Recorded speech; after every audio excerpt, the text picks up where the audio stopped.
Dear students, while we are talking about the issue of urbanization or the phenomena of urbanization, which exists now everywhere in the world, दुनिया का कोई भी ऐसा मुल्क नहीं है जो कि जहाँ पे एक बड़ी तादाद जो है वो अर्बन अब नहीं कहला रही. हावेवर जब हम इश्यूज़ की बात करें, अर्बनाइजेशन के चैलेंजेस की बात करें, हमें थोड़ी सी वेरिएशन नज़र आती है लेस डेवलप नेशंस की को किस तरह से इसको अर्बनाइजेशन की इशू को के चैलेंज को फेस करी है, और जो द मोर डेवलप नेशंस वो इसको किस तरह से ले रहे हैं. अभी आपके साथ मैं बात करी हूँ लेस डेवलप नेशन किस तरह से अर्बनाइजेशन के इशू को चैलेंज कर रही हैं. अभी पीछे मैंने आपके साथ बात की कि किस तरह से बेसिक इंफ्रास्ट्रक्चर से लेकर अर्बन पॉवर्टी से लेकर एम्प्लॉयमेंट से लेकर क्राइम रेट के बढ़ने से लेकर बहुत से ऐसे इश्यूज वहाँ पे नज़र आएंगे. और एक मैंने लफ्ज़ पे बहुत ज़्यादा ज़ोर दिया, वो था सस्टेनेबल डेवलपमेंट. आपको शहरों में नज़र नहीं आती जब बहुत ज़्यादा शहर गुंजान आबाद हो जाते हैं. Less develop nation because they already they face the scarcity of the resources. That is why उनको इश्यूज आते हैं.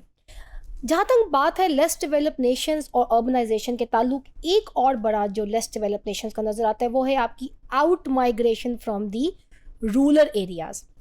रूरल एरिया से लोग जब माइग्रेट करके आते हैं, एक बात हमें बहुत ज़्यादा समझने की ज़रूरत है. एक दुनिया की जो लेस डेवलप नेशंस हैं इनका बहुत बड़ा इन्हिसार एग्रीकल्चर सेक्टर पे होता है. And of course you need lots and lots of a very potential labour force to run the agriculture sector. अब आप देखें कि जब एक रूरल एरिया से बहुत ज़्यादा लोग जब अगर वहाँ पे अपॉर्चुनिटीज़ उस तरह की नहीं होंगी, उस तरह का इंफ्रास्ट्रक्चर स्ट्रॉन्ग नहीं होगा, और वो लोग वो वाला काम छोड़ के शहरों में आएंगे, एक टेक्नोलॉजिकली एडवांस जगहों पे आके इंडस्ट्रीज़ में अपने आप को भर्ती करेंगे. ठीक है, दोनों की अपनी जगह पे अहमियत है. तो ये एक बड़ा नुकसान होता है रूरल एरियाज़ को, जहाँ पे जो कि ज़्यादातर एक लेस डेवलप कंट्रीज़ के लिए जो एग्रीकल्चर है वो एक बैकबोन का एक जगह जो है वो रखती है, उनकी इकॉनमी के लिए बैकबोन की जगह रखती है.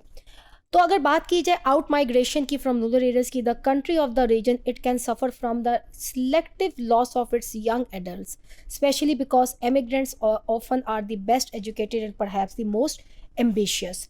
सो you can see how the people move, अपने घरों को छोड़कर आते हैं, अपने बहुत सा जो है वो डिफ़िकल्टीज़ के साथ बहरहाल आते हैं in the search of a good life. This is also in case in the most rural to urban migration because of the agrarian nature of the most rural areas. The loss of the productive agriculture workers is of special concern. जैसा कि अभी मैंने आपके बात की, it is a very special concern for the communities, for the societies, for a country when they lose their productive agriculture workers. तो जाहिर है वहाँ पे जो एग्रीकल्चर को जो है नुकसान होता है. खूबसूरती इस बात में होती है जब हमने इकोनॉमी के डिपार्टमेंट्स को चलाना हो, हमने किसी और डिपार्टमेंट्स को देखना हो, there need to be a balance. अगर तवाज़ुन कायम नहीं रहेगा, चाहे वो आपकी लेबर फोर्स की इक्वालिटी के साथ इंडस्ट्रियल और एग्रीकल्चर सेक्टर में होना ज़रूरी है. और जब हम एग्रीकल्चर इंडस्ट्री की बात करें तो they are joint like this, they are connected with each other. You cannot expect the development of agriculture without the existence of advanced industries.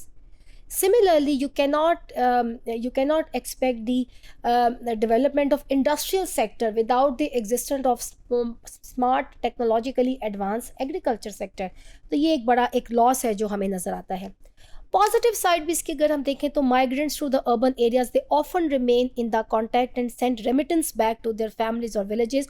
And migrants from many rural areas they often move to urban areas only on temporary basis, returning for seasonal agriculture labour. अब इसमें दो तरह की चीज़ें हमें नज़र आती है. जब ये शहरों में लेबर जो एग्रीकल्चर लेबर है लेस डेवलप नेशंस की जब आती है, वक्ती नौकरियां ही ये लोग ज़्यादा करते हैं, पार्ट टाइम जॉब से ये लोग ज़्यादा इन्वॉल्व होते हैं. इसकी बड़ी वजह ये है they do not have the right education, they do not have the that type of education जो शहरों में इनको अच्छी नौकरी दे सके.